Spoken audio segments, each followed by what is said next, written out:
Hello, everyone, and welcome to today's SANS webcast, Infosec Rockstar 2020, How to Accelerate Your Career. My name is Carol Auth of SANS.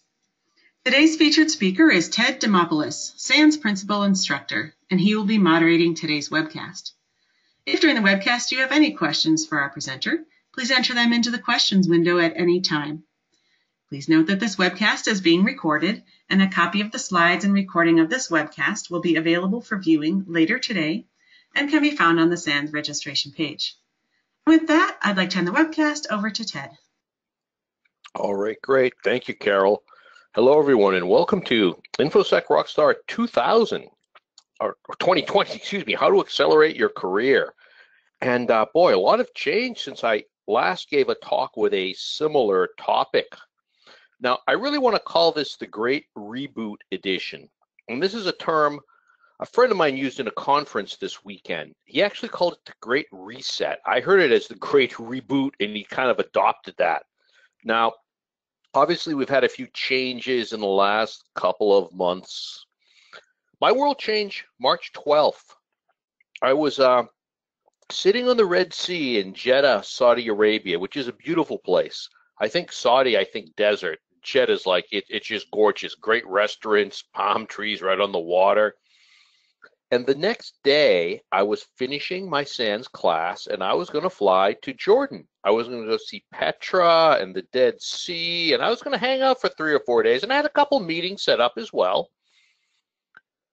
Now, 13th, as you might remember, President Trump said he might close the borders from Europe on the 13th. Well, on the 12th, I decided to bail before he made that announcement.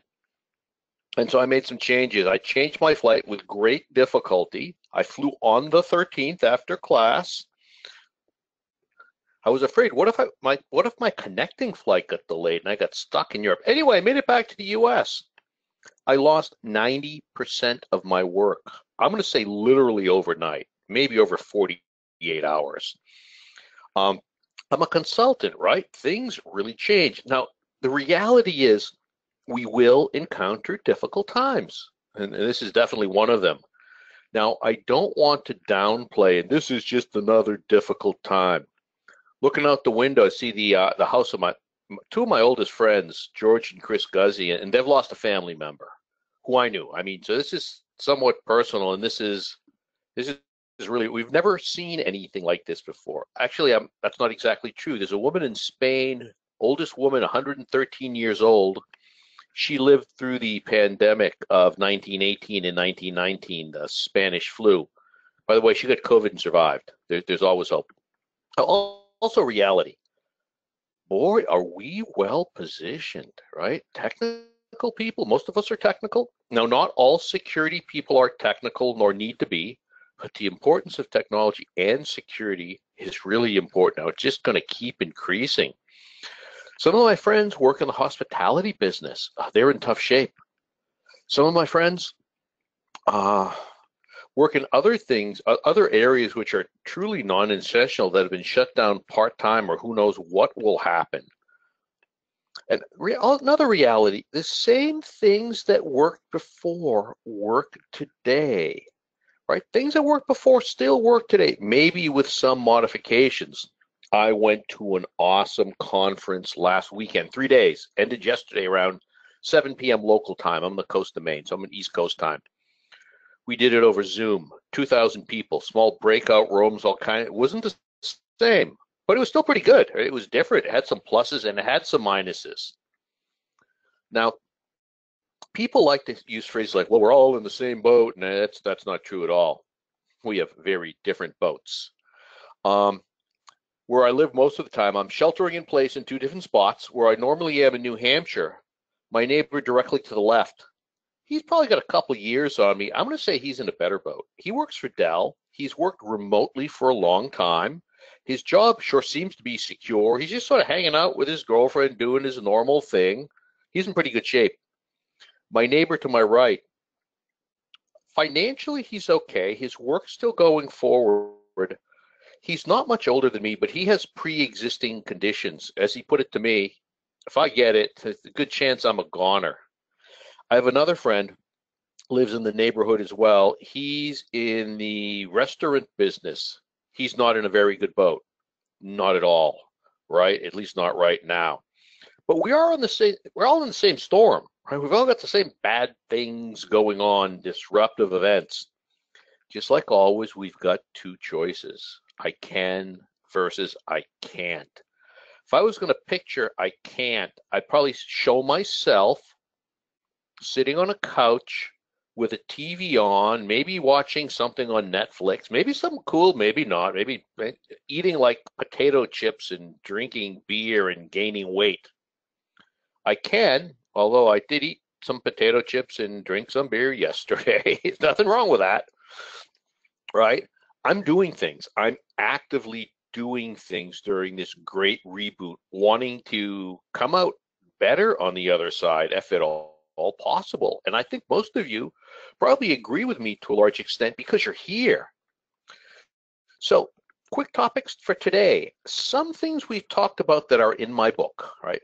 Like what's a rock star, the 5 levels to rock star, getting things done, especially in a pandemic, the importance of planning, especially now, how to finish things we plan, and so forth, coming out of this strong. Now, this is a disruptive event, right? I've got some bad news. Now, it's not like really bad news like someone's sick or something like that.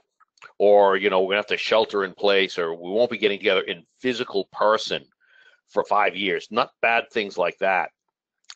But there's a delay in having my book free. What was supposed to be happen today, actually midnight last night, although I was asleep, is there's supposed to be a free Kindle download of my Infosec Rockstar book. And you don't need a Kindle to actually read Kindles, right? You can read it on almost anything, including a cell phone or a Windows machine or a Macintosh. Now, for all I know, by the end of this talk, the delay will be gone and you can download it for free. And if you can, man, I want everyone to download it. Make my publisher happy. And I'm pretty sure this is a blip in Amazon, or it might be with my publisher. Hey, people are short-staffed. But in the big picture, this is not a big thing, and the book will be available for free. I'll make it happen somehow. I couldn't previously, by the way, but they told me I could now. Now, let's talk about what a rock star is. Okay, if we take a look at the term rock star, it's a person who's renowned or revered in his or her field of accomplishment. We won't go through all of this, but originally I got this list by asking people what rock star meant to them. Certainly widely known. Doesn't matter how good you are. If people don't know about you, you can only help so many people. You can only do so many good things. And doing good things for others is good for you in general. Also respected. Now, to be respected, you need to be an expert. Now, there's 2 parts to being an expert. We're going to talk about it. One is having expert knowledge. We all have that expert knowledge. We're building it. We tend to downplay how good we are in this field. The other is having that expert status where people know you have that information so you can help them. Now, obviously, an expert's got to be like a practical, right? They can actually get results or help people get results. There's a number of other things that people mention. And historically, one of the most favorite things people like to yell out was like sex and drugs. And we are not going to talk about that this time, although I have in other talks. So people know who that is. It looks like it was like 1,000 years ago, even though it looks like maybe he's 1,000 years. That's Keith Richards, right? Keith Richards, one of the best guitar players, at least rock and roll guitar players ever. Now, clearly his technical or geek skills are phenomenal with the guitar. He is a phenomenal guitar player. And I'm not saying he's a role model in every way. However, he has been producing great music for over 50 years. He's been providing a lot of value, a lot of happiness, and so forth. He truly seems to enjoy playing. I know he works at getting better and learning new things, even though he's been playing so long. He always credits his influences, who influenced him musically, who helped him out, and so forth. Even recently, he came out and he said something about Mick Jagger. Obviously, they're in the Rolling Stones together. Obviously, they're friends, although you're together with someone in a band for decades. There's going to be some ups and downs and some clashes. And when he came out and he said, boy, I never understood how hard his job was being the front man. He's just doing an incredible job at that. He supports upcoming musicians. He's even friends with Justin Bieber. Yeah, apparently he hangs out with Justin Bieber, who musically is about as different, I think, as can possibly be. He gets along well with his bandmates, right? If, let's say in our field, maybe we're, I don't know, an iPhone forensics person, and we are the best, technically speaking, in the world, however you might mention that. But almost nobody knows that, and we're really hard to work with, and we can only do so much good for others and for ourselves. Now, Keith Richards didn't suddenly pick up a guitar and be a rock star, and you don't suddenly start working in a field and become a rock star. I've broken rock star into 5 levels, right? Starting from survive. And these aren't, 5 isn't a magical number. It's like the 7 layers of the OSI model. You could slice and dice this differently.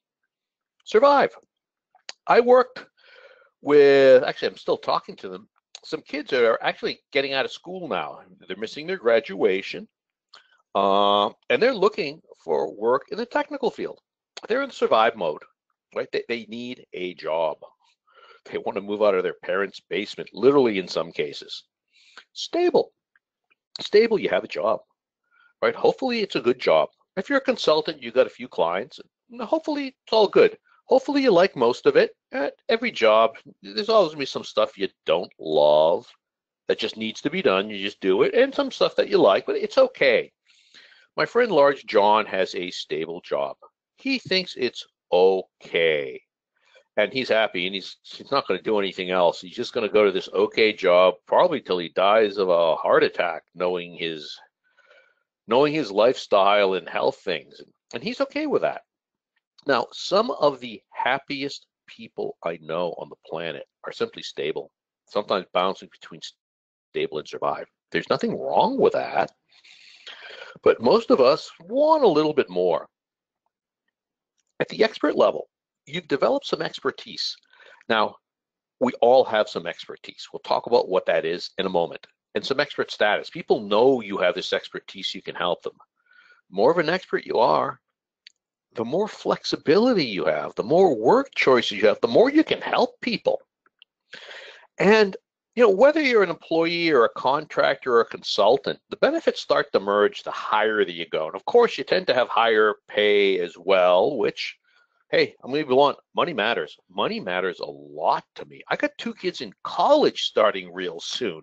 I'm paying for 2 kids in college right now, even though it may be virtual college, we'll see. My son just started summer classes. I guess he's technically a junior in college now, and it's virtual. Now, forget this probably. You're an expert. You're an expert. I feel like yelling. You're an expert. So an expert is simply a person with extensive knowledge or ability. Okay, we naturally build expertise if we halfway care and we're halfway good at our job. That just happens. It doesn't mean the #1 expert in the world. I used to bristle when people called me an expert at things. It's like, I don't know everything. That's not what it means. If you think you're the #1 expert and there's nothing else for you to learn, you're not an expert, you're an idiot, right? You have something wrong with you. And I love this quote. Einstein was an expert, but you don't need to be an Einstein to be an expert. And Einstein was definitely a lifelong learner. Now, we could talk about different types of experts.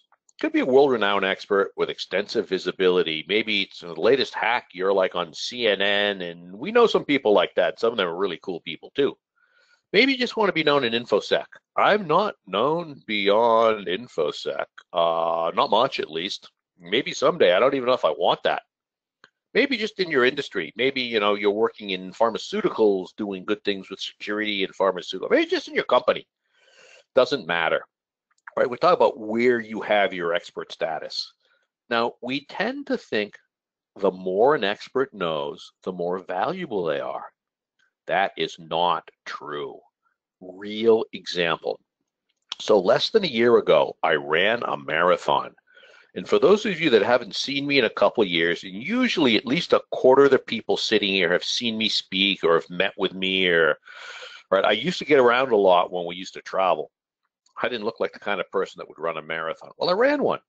Well, I have a friend, Mindy. Mindy lives maybe 3 miles from here as the crow flies. She's run dozens of marathons. She's done at least 100-miler. She's done all kinds of endurance events. She's actually put them on. She's organized them and run them as well. She knows more about endurance events than anyone else. And she gave me some advice because I asked her when I was training. Now, I also have my friend Bob. Bob tried running a marathon. He failed. They tried running one again. He barely finished. Okay, whose advice would be more valuable to me? Well, clearly they're both experts, and clearly they have both valuable advice, but I'll tell you, I got a lot more from what my friend Bob was telling me because he was so much closer to me.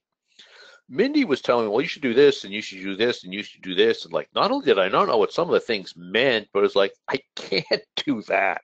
I'm not advanced to. Often we hear of something called the curse of knowledge. The more you know, the less you remember what it's like to be a beginner. And it's harder to help beginners.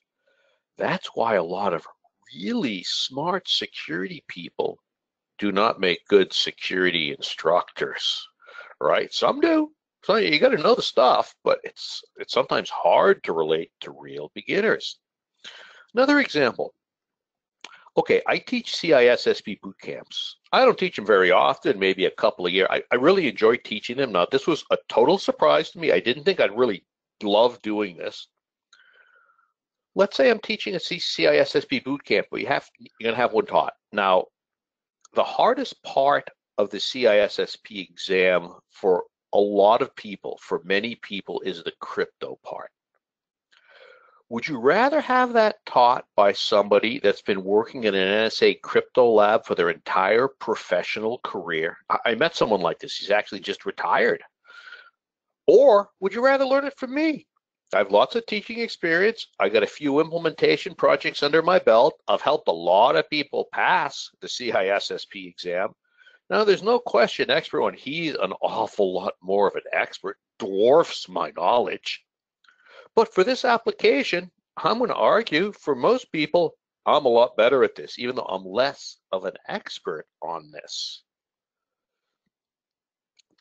Now, at the authority level, you are an expert, but you've got something more, right? Sometimes people use the term thought leader, which is a grossly overused term. I'm going to say usually an authority is distinguished by some combination of innovative ideas, right? Opinions, learned opinions. We might disagree with them, right? Experts disagree sometimes. That's okay. Authorities are experts. Maybe intellectual property. Maybe they've written a book, or they've put 60 hours of YouTube videos on how to hack boxes up, or something like that. Notice the keyword of authority is author. Yeah, I've got a webcast coming up on how to write an Infosec book. Interestingly, I'll mention that later. Now, when we get to Rockstar, we're adding additional skills. That's what we're doing. More visibility, more, or we might use the term celebrity, so you can help more people. And a lot of professional non-geek skills, communications are a really big one. We could have a long list here. Now, what are the most important non-technical skills a rock star has? First, let's back up. The technical skills are essential, right? They're absolutely required. Now, what your technical skills are depends on the field that you're in.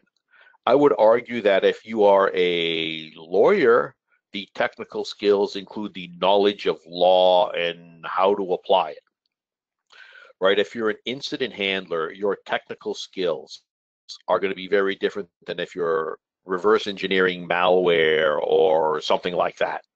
But there's geek skills in every field, whether it's a technical field or not. And there's other skills that are, I'm claiming, equally important. And I'm not the only one that thinks that. I interviewed hundreds of people that I consider to be rock stars in our field. And they pretty much everyone agrees on this. The technical stuff's important, but other things are equally important. So what's most important? Well, I did a survey a while back. I'm willing to bet a number of you took this survey. What are the 5 most important non-geek skills, non-technical skills for InfoSec professionals? First one was communications, specifically listening. By the way, companies actually have classes. They teach their employees how to listen. I've never had a class like that. That might be useful. Kind of hard to imagine what would be in it.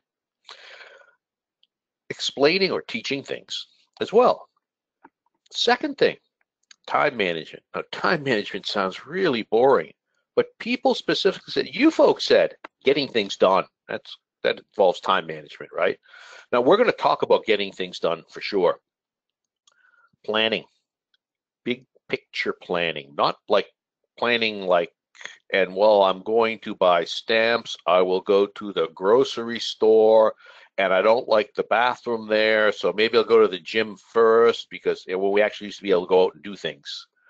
I'm still not going out much at all. Now, interestingly, ethics was mentioned under professionalism. Ethics. I was psyched to hear that. I didn't expect our community to say that was one of the big 5. Also, understanding core security concepts was made the list of the top 5. Now, what we're going to talk about is a little on getting things done and big picture planning on what the things are we want to get done. So,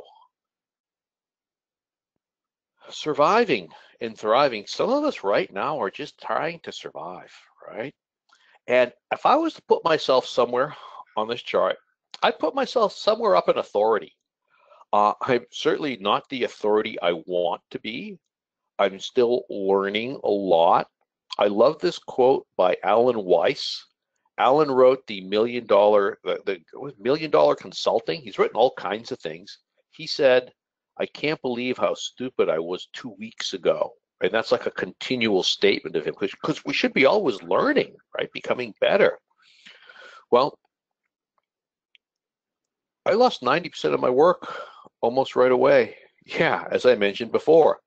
Now, does that knock me down to stable and survive? Oh, yeah. Yeah, in some ways, right? My expert knowledge and so forth and authority is still there, but man, you need that money to pay the bills. Now, that came back pretty quickly. I've been a consultant a long time. I know what I'm doing to at least to some extent, right? And I was booked out pretty solid. I had stuff into January. Oh, no, not anymore. I have some stuff booked out into July right now. I haven't lost any income. My income hasn't taken a dip. But guess what? I've been acting like I am a startup. I've been like in startup mode. For anyone that's been in a startup, you probably understand this quite well. Now, I have an I can attitude, at least most of the time. I plan on coming out of this better than before. No guarantees, right? I might die, but I plan on coming better. So you don't just great things don't naturally happen with any regularity, without a little push. They don't just organically happen. You need to do some good things to come out better. It requires some planning and absolutely some focused effort. There's nothing wrong with drinking beer, eating potato chips, and catching up on things on Netflix. But only doing that with all your spare time, you're not going to get very far.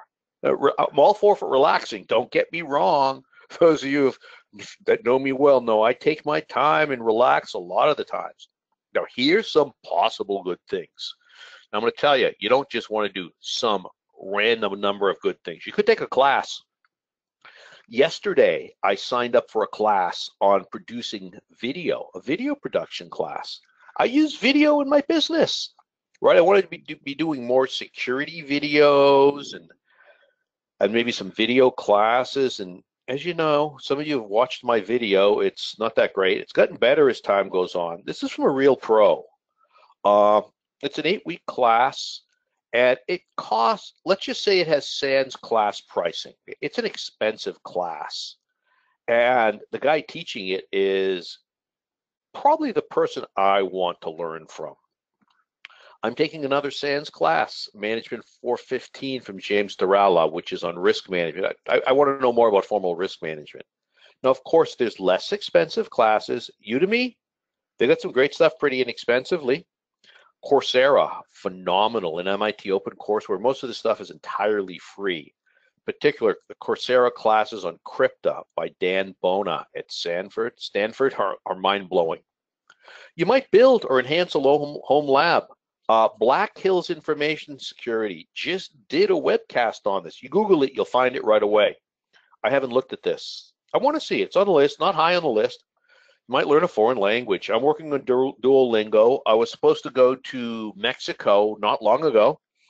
My second trip to Oaxaca with Chris Crowley. Some of you know Chris, he's a SANS instructor. And we're going to go drink mezcal in Oaxaca on a mezcal tour. I'm still learning Spanish even though we're not going. You can learn to cook or study mixology. I'm studying tiki drinks quite literally. See that drink on the right? It's actually a fog cutter. It's my third attempt. Came out really well. Getting better physical shape. This is easy. I've lost 40 pounds. You know, it's easy to lose 40 pounds compared to keeping it off. Yeah, I'm still a fat guy. Let's be blunt. You could write a book. You could read a book. But if you just have a scattershot approach, you know, well, that's better than doing nothing. I would argue having some planning is important. So, now, one of the issues is we can't do everything. Can't do everything. Yeah. We have exactly 24 hours a day, and we tend to think just naturally, at least I do, more is better. More is not better, right? A lot is good, but more isn't necessarily better. So people talk about to-do lists and getting caught up, and hey, we're never going to get caught up. We're not. It's not like our work is all physical and we can see it. We can get control of the endless stream of responsibilities and things that you should do. Good friend of mine, Russell Eubanks, was texting me right before this started saying, hey, looking forward to your talk. And I replied saying, me too. And like, hey, I owe you a couple of emails. I'm way behind on email. I need to get control because I've been in a 3-day conference all weekend. Last night we went till about 7:45 p.m. and then I went for a run. And it's like, yeah, but we can get control of what we're doing, but we can't do everything. And what you do and what you don't do are equally important, are very, very important. Every time you say yes to something, you're saying no to something else. And that's simply reality, right? Every time you say yes to something, there's something else you cannot do. So I like a not to do list. Now, on my not to do list, I don't put things that I don't want to do. Like, I do not want to take ballroom dancing lessons. That actually would be pretty cool, but I don't really want to do it. I'm probably not good at it. I don't put that here. But here's 3 things I would love to do. I want to write a crypto class for SANS. At one point, I was writing a crypto class with Malware Jake, and Jake just got too busy, and it just didn't happen. Then SANS suggested I write with someone else, and that didn't work out. Well, I could write a crypto class now. Now, one way I was thinking of doing this is, what if I just wrote a bunch of crypto webcasts? And I love doing these webcasts. I could write 5 to 8 of them, write on different topics. I just did one. I could do another one on, I don't know, all about hashing algorithms and attacking them. Maybe one on symmetric crypto, one on asymmetric crypto. I could easily do a couple on public key infrastructure. I could do one on network crypto and different kinds of things like I do on disk. I could do a bunch of them, and that could be the base of the course. I would love to do this, but I'm not. You know why? Because I got other things going on that are more important to me right now. Second one I've mentioned before, SANS Sec 501, Advanced Security Essentials. Awesome class. I used to teach it. I used to be part author. I'm no longer part author. I'm not that happy about it. I wish I still was, but I was just too busy, and I can't do everything. I'm told it's better than ever before. It's been completely rewritten, as all SANS classes are periodically. I'd love to come up to speed, maybe sit in it, go through all the. I'm going to eventually, I think, but it's on my not to do list, at least for now. I've also got this piano sitting at home. I know how to read I know how to read music. I sort of know how to play the piano, but I don't. What if I just sat down for 30 or 60 minutes a day, and say, okay, in a month I want to be able to play 2 songs, and that just be my metric that I'm actually. I'm going to do that sometime, but not now. I've just got 2 other things going on. And if I do that, there's other things I can't do. Now, we got to plan what we want to do, right? And there's Winston Churchill, one of my heroes, for a number of reasons, including that he was colorful and, well, he seemed to be a very functional, very alcoholic. He was a very imperfect man, had issues with depression, but he still got a lot of stuff done. And his comments on planning, right? He who fails to plan is planning to fail, and plans are worthless, right? Planning is priceless. I believe that. No plan survives contact with reality, or you might say no plan survives contact with the enemy. But the planning process itself is priceless. Now, my super high level plan is to come out of this great reboot strong. And I think we all should be trying to do this. What's this mean? Better than before, right? So, I've been a horrific planner historically. I simply have been. I have been a horrible planner. I've always been a just flow with a go with a flow dude. And my life has worked out pretty well. I think of one of my nephews. He was actually here not that long ago. We've got 2 houses next to each other. We're social distancing, he was having drinks on the deck. I was in my conference. He was like, what's my crazy uncle doing working all the weekend? And he doesn't plan much of anything. He just goes with the flow. Okay, that works when you're 22, maybe. But I've become a very good planner. I'm not fundamentally a good planner. One thing that helped a lot, but planning's not hard. And I do planning for some of my clients. I do strategic security planning. And for me, that's not that hard to do. And planning for myself isn't that hard either, just haven't historically done it. You know what made me plan? When all of a sudden I had children. I got married. Not all of my time was mine. I had to do some more planning with time with my wife. And now with children. I have children and I have an ex-wife, and they're both somewhat needy at times, and they're all wonderful people. And I'm not saying anything bad about my ex-wife. She's a wonderful lady. I'll probably see her tonight, actually, together with the kids. It's made me do it in my personal and professional life as well. Now, I always resisted planning because if you have a plan, it's like, well, you say you're going to do this, you can't do other things, and freedom is one of the things that drives me. But I would argue that some planning, some structure actually creates freedom, right? You can still change things. As things change or evolve, you can go with the flow, but planning helps you see possibilities. Now, whenever we're talking about planning, we're talking about the future, right? We talk about planning, we are definitely talking about the future. And we should think about what future we want, what we are planning, and how all these things we plan fit together. Companies tend to have a vision. I've been reading a great book called The Vision-Driven Leader lately, by the way, by Michael Hyatt. Great book. But vision is, you might think of it as what you want to be when you grow up. Big picture goals, right? Companies have visions. We should too. Whether you want to use the word vision or big picture goals or so forth. Now, the past matters for your future, right? How you got to where you are and having a reasonable idea of where you actually are now. Our planning has to do with the vision, with the future. And I'll make this really concrete in just a moment. But we have to realize there are limits to what may happen. Not anything can happen, but there's lots of different alternate futures. The future isn't just one. So we might have a vision, and what actually happens might be a little bit different, might even be better, right, than what we envision. Might just be different, might not be as good in some ways, but there's all these alternate futures. And the further out we go, the less certain our future is, hence the larger this cone of plausibility. So I'm going to give you 2 TED examples. All right, make this as concrete as possible.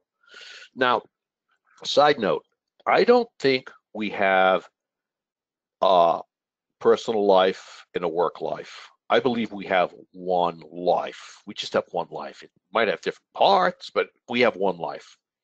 So one of my visions is professional, and one is, I'm not going to say unprofessional, but in my personal life. First one, I teach a lot. I enjoy teaching. I do. Some years it's 80% of my income, some years 20%. I want to teach mainly my own material. Now, tomorrow I'm starting to teach SANS Security Essentials Sec 401. I don't want to stop doing it. I love doing that. But I want to teach more stuff that I've written myself. Now, for every vision or big picture goal, I have lower level goals to help support that big one. And whether I succeed at these isn't that important. What's important is working towards that vision or big picture goals. So I have two courses I've written, okay, that I own the intellectual property of. One is called Infosec Rockstar, based on my book. The other is called Successful Infosec Consulting. I want to run those at SANS and elsewhere. Now, I've been running them myself, and in fact, I am running Successful Infosec Consulting with SANS. They're hosting it, running it June 2 to 11, 4 online sessions, Tuesdays and Thursdays. And I hope it works. The last couple times we tried running it, we had this little thing called the coronavirus get in the way. I want to write more classes and talks. Right, I want to pursue more paid keynotes. This is teaching my own material.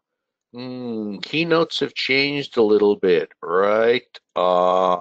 Yeah. Next book. I want to write my next book because developing intellectual property goes into classes for me. And drafts mostly done. I haven't made a lot of progress in the last week because I've been busy, but a solid draft is maybe 70% done. I'm getting places. Now, can you vision or envision this? Can I see myself standing up teaching my own stuff? Yeah, it's pretty concrete. You can see it, right? Second one, I want to get in the best shape of my adult life, and this has been on my list for a while. I can actually see myself standing up, maybe teaching my own material, thin and fit, healthy looking. I made enormous progress here, right? This is week 103 of running 20 miles a week, solid. I was going to run a marathon and a fast half marathon. I've done that. By the way, fast is a relative term. I did it in under 3 hours. People run marathons in under 3 hours. I'm doing this 8:16 fasting most days of the week, where I put all my eating into an 8-hour window. Trying to avoid alcohol many days of the week, just with the calories. Say mixed success. Let's just say I've blown that this week. That's okay, right? That's all right.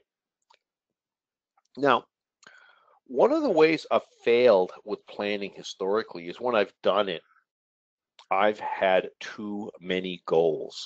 You can't have too many goals because you can't succeed at them. You'll jump all over the place. 3 to 5 absolute max. Actually, if I take a look now, I didn't actually show you everything I have written now, but I've actually got 3 right now. And just writing them down isn't enough. You need to look at them on a regular basis, review them, maybe change them regularly. Quarterly, I do a big review. I also try to look at them literally every morning. Now, I have them physically written down in a book that I carry around, sort of a planning book. I also have them online. I also have them, and what's the name of the app? Let me find it real quickly. It's got an elephant on it. Evernote. I'm using the free version of Evernote. I put them there as well, so got a few minutes. I look at them at my phone. I look at them on a regular basis. And those smaller picture supporting goals, right? They're important mainly to support the big picture goals. They're partially successful, even if some of them fail, right? Not everything's going to work out. That's okay. It's just a smaller picture thing. Now, you're going to have failures and difficulties. Any significant goal tends to be harder and maybe take a lot longer to achieve. And success might take a totally different form than you expected. Remember that cone of plausibility, and success could be very different, could even be better, could be something you didn't imagine in a totally different form. We're saying fall in love with the F word. The F word, uh-oh. Yeah, failure. I've had a really big failure recently. In some ways, it's like, okay, I know this doesn't work, but what good things came out of this? And some good things did come out, as well as learning what didn't work. And I could go into that as a 30-minute case study about some things just don't work. And that's okay. There's, of course, the story told a million times, a million maybe an under exaggeration, I don't know, how Thomas Edison, did he try thousands of things as filaments? They're all failures. It's like, no, he was learning what didn't work. Now, turns out the things we're trying to do, or goals, we need to finish them, right? And a lot of us are perfectionists, and perfection is the enemy of finish. When it's good enough, it's done. You may release it, right? Release it from something you have to do, or it might be literally releasing it in the world if it's a book or a piece of software or something like that. Okay, all software has bugs. We're on GoToWebinar right now. GoToWebinar is pretty big. Man, I had some buggy behavior when we were first starting out. You people didn't notice it, fortunately. I don't think you did. All books have typos. My latest does. Dan Brown, the richest author we have out there. Some of his books have typos. Last 3 books I read, I spotted typos. As an author, you spot typos a lot more easily. Does that make the books less valuable? No. Now, if there's so many typos, it interferes with reading it or so forth, or the credibility. Yeah, but in general, it doesn't make the books less valuable. I'm sure these slides are less than perfect. Some of them I wrote this morning. Yesterday, I found and fixed a typo in a slide that had been there for a while. Plans aren't perfect. Nothing's perfect. So, some ideas on finishing. By the way, there is a great book out there by John Acuff called Finish. One is, you can consider cutting your goals. Maybe cut them in half, initially or as appropriate. So the book I have 70% done. A working title I had originally was something like Complete Guide to Infosec Consulting. Turns out it's not going to be that big. It's also, that's not what people wanted. People wanted more of a getting started guide. I may call it Infosec Consulting 101 or Getting Started Infosec Consulting. So it's going to be done soonish instead of laterish. Hopefully this year, bound, printed, and so forth. I put together a successful Infosec consulting class, right? We have quite a few people that have gone through it and have started consulting very successfully, either on the side or full-time, including some alumni that are SANS instructors that have gone and done some incredible things.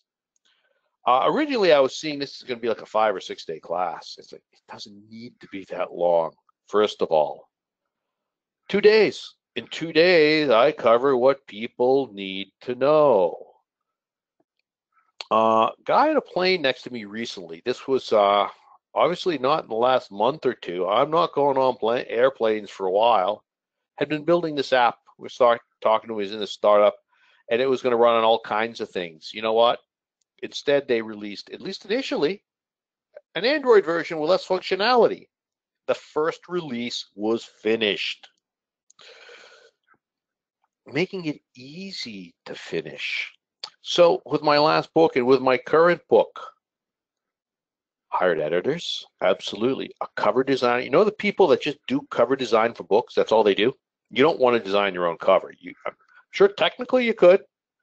Do you know there are people that just write the book copy, right? Just what's written on the back of the book? They're experts, so that's all they do. I hired proofreaders, and I'm lying a little bit on the editors. My sister is a professional editor, or used to be. I used her as my first pass editor, and then I hired a professional editor. It wasn't expensive. When I ran that marathon, Oh boy, was that hard. Uh, Mentally in my mind, I said, well, I can run half a marathon. I've done that before. I ran the half marathon.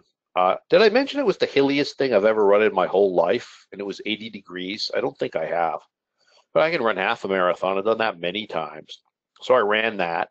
It was like, man, that's the hardest half marathon I think I've ever run. It's like, well, I can run another 5K, at which point I've gone up to like 16 miles, 16.3. It's like, I had run 20 miles before as part of my training. It's like, I know I can run 20 miles. So I ran to 20 miles. And once I got to 20 miles, I said, if I run one more mile, I will have run 21 miles. I will have run further than I have ever run before. I declare success at 21 miles.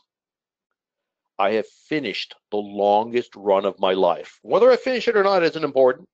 Of course, I wanted to finish, and I did finish. I did finish. But I got to 21 miles, it was like, and I was safety patrol tried to talk me out of running. I guess I didn't look very good. But I was like 21. It's like I can do one more mile. I didn't know if I could finish it. 22 miles. And I was like, man, it's only like 4 miles left. I know I can do that. Right? So making it easy to finish. Now, question for everybody. Can you be a rock star? Okay, first of all, let's step back. If someone is claiming I am a rock star, unless they're really a rock star, unless they're Mick Jagger or somebody, they're probably not, right? Some people have enormous egos. I find we tend to have very few egos in InfoSec. There are some exceptions, of course. We have very nice people. There are some exceptions, of course. They're the ones that stand out. But I believe everyone can move towards rockstar, right? Everyone can get better. It doesn't matter how good or how bad you are. You can absolutely improve. My goal during this great reboot, and that's the way I'm looking at it, that's the way I think of it every day now. We can do things. Now, we all have different resources, right? We're in different boats. We're in different situations.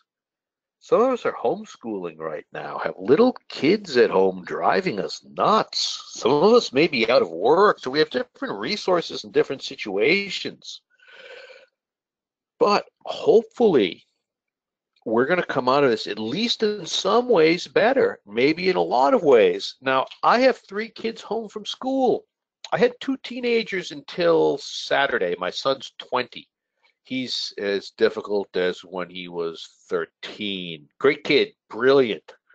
But kids require a lot of work. I had somebody that wanted to take my latest class, and she simply said to me, she said, look, I live in a small house in England. I really want to take this class of yours. But because we're in England, because of the time you start, it's going to start at midnight. There's nowhere I could even hide in my house to do this quietly.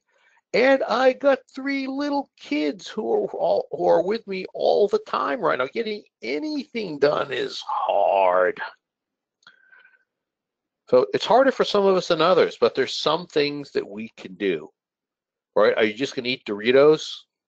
That is a registered trademark. Drink beer and watch Netflix. There's nothing wrong with any of those, right? But just doing those. That's where the issue is. Now, I'm not saying that my goals should be remotely your goals. And the good things that I've chosen to do are necessarily things that are good for you. They're not necessarily even good for you. But we should be working during this great reboot to hopefully improve in whatever way we can. I think my consulting practice is going to come out of this an awful lot better than we came in, because I'm refocusing. I'm doing a lot of thinking on where I want it to go, what I want it to be. And biggest change to me, I love to travel. Boy, do I love to travel. That's kind of stopped. Now I've been home and I'm like, I kind of like being home. Man, I think I'm going to travel less even when that opportunity happens. Now we'll see actually what happens, but it's let me refocus, rethink, as well as do, I just say generically, good things to support my big picture goals. And I did go running this morning, by the way, even though I didn't feel like it. Now, I don't usually quote mass murderers. Lenin, I don't mean John Lennon, the musician. Vladimir Lenin, widely suspected. I wasn't around to be responsible for, let's say, lots of deaths. But I thought this is a fascinating quote. There are decades when nothing happens, and there are weeks where decades happen. Well, in the weeks we have now, maybe a couple months, decades worth of change are happening. A lot of them, a lot of these changes we have zero control over. We have no control, but we have control over some things, right? Even when times are tough, we have controls over some things.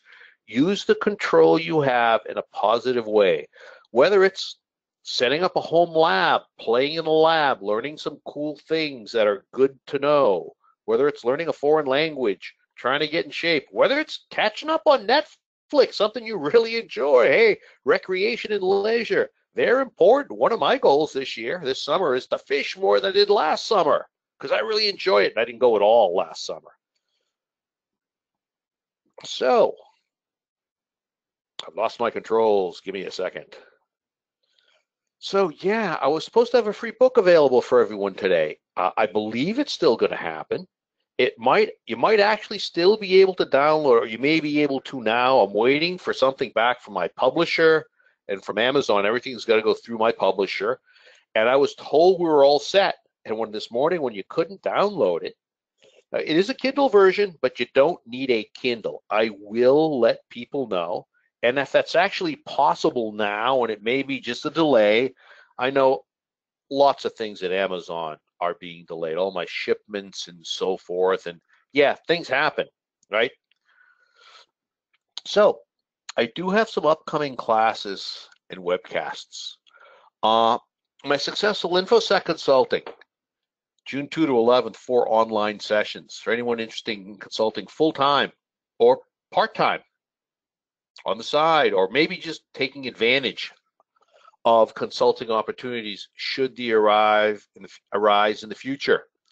Also, if you take a look at the archives for anyone interested in consulting, we've got a few things there you'd look at. Got my Security Essentials Bootcamp style. I've got a private one starting tomorrow. But one thing people have complained about with this class, complain isn't the right word, but commented on saying, man, this is intense. This is a lot of stuff in 1 week. It would be cool if we could do this over more than 1 week. Got it over 6 weeks. Now, this is live. It is delivered live, the so-called live online. So it's not like all recordings, although things are recorded in case you miss a session. And people have loved this live online, the way that we've morphed it with a Slack channel and people talking back and forth. There really is a good sense of community there. You're not just sitting listening to me yak at you constantly. One thing people have asked a lot about is writing books. I am perhaps one of the least likely authors on the planet.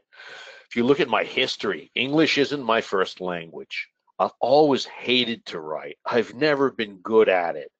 I'm going to claim I'm writing my 3.5 book now, not my 4th. My first one I had a co-author in. I like writing when I'm not forced to do it. And if you're sitting here, I can almost guarantee you absolutely can write an InfoSec book. There's a bunch of myths. We're going to destroy them, like you have to be an expert. We'll talk about that. And you have to be a good writer, and there are editors. And you have to like writing, and well, you might just find you like it if nobody's forcing you to do it. And I've also got more than one coming up on consulting. But there's only one that I'm mentioning here that's firm on the schedule right now. Right? What makes being a good consultant, both from the hiring one and being one. If you hire consultants, this is good to know. If you want to be a consultant, knowing how to be a good consultant from the viewpoint of someone that hires you, that gives you money, that's a really good thing to know as well. So hopefully by the end of today or this week or maybe already, my book will be available for free download, right? Yeah, I don't know what's going on again. All kinds of things going on with COVID. Amazon is slammed, and I should have an answer for everyone for that before long. So with that, let's see if we have any questions. I think we have a few minutes left. I think we have about 5 minutes left in case there are any questions. I'm just looking through the chat. I think that's where, oh, here's where the questions show up. All right. Now, I know somebody had trouble with audio.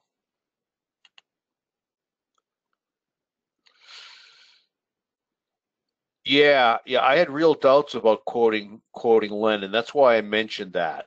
Clearly not a good person. Any chances of one session on CISSP? Yeah, that's a possibility. It might be possible to do a webcast on just the CISSP. Certainly the one that I just did on crypto was designed originally for people looking at passing the CISSP exam and any other exams like that. And I know we've been talking about that. I may be doing that, or somebody else may be doing that one as well. Now let's see if we have any other questions in here.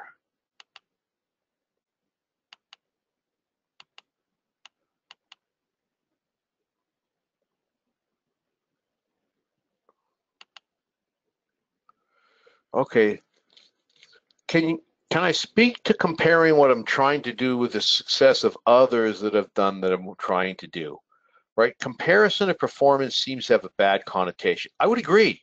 You should be comparing yourself to yourself, right? Doing things better than you're doing yourselves. There are some things sometimes when comparing yourselves to others can be motivating. There's other times it can be demotivating. And I'll tell you, sometimes when you look at people out there that seem to be enormously successful, you'll find sometimes they think that you're enormously successful. Very quick story. And so there's a guy wrote a book. Actually, he's written 5, 7, 8 books recently. David Meerman Scott. First book that at least that I knew of. He wrote a fiction book before. It was called The New Rules of Marketing and Public Relations. And I went to a conference. It was a business conference. And one of my goals was to meet David Meerman Scott. I wanted to meet this dude because his book was like, wow, he's got some interesting thoughts in there. I did a lunch and learn at this conference. And guess who's sitting in the front of the lunch and learn? David Meerman Scott sitting there. One of his goals at the conference was he wanted to meet me. It's like, come on, dude. It's like, you're way more impressive than I am. You're doing all kinds of amazing things. I compare myself to other people to motivate myself, right? I find that motivating sometimes. But when it comes to improving yourself, it's from a baseline. It's from where you are now. And someone in some ways may look more successful in whatever field, whether it's running or reverse engineering malware or getting along with the executives in your company. I think in general we should be comparing ourselves to ourselves. Now let me see if we have any other questions in here. I'm having trouble getting all these questions up in this interface. I'm not seeing any other questions right now. Okay, so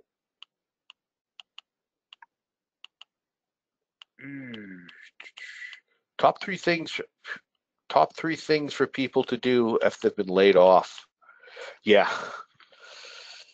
Networking, talking to people.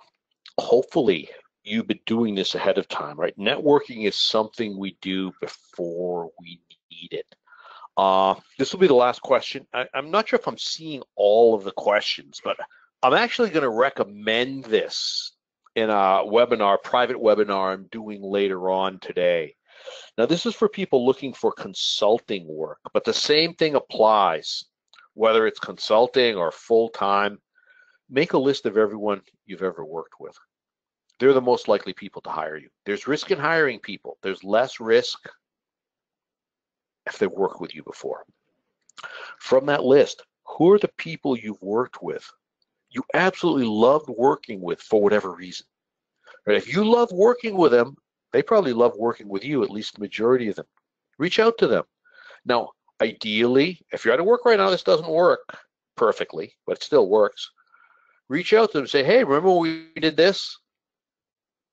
That was great. I hope we get a chance to work together again someday. You can do that if you're employed, if you're unemployed. Also, if you're unemployed now, remember there is still work out there. There is definitely still work out there. Some companies may be more interested in hiring you as a consultant or a contractor now because that's less of a long-term commitment and we don't know how long things are going to be great for. Okay, with that, not sure if I saw all the questions or not. I know I saw a lot of them where we've got 20 seconds left. I'd like to say thank you for everybody, and hopefully my book later on this week is going to be for free on Amazon, and that's some sort of an Amazon glitch as far as I can tell. Thank you, everybody. All right, and any questions not answered during this webcast can be submitted to q@sans.org, and I can send them over to Ted. Thank you so much, Ted, for your great presentation, which helps bring this content to the SANS community. To our audience, we greatly appreciate you listening in.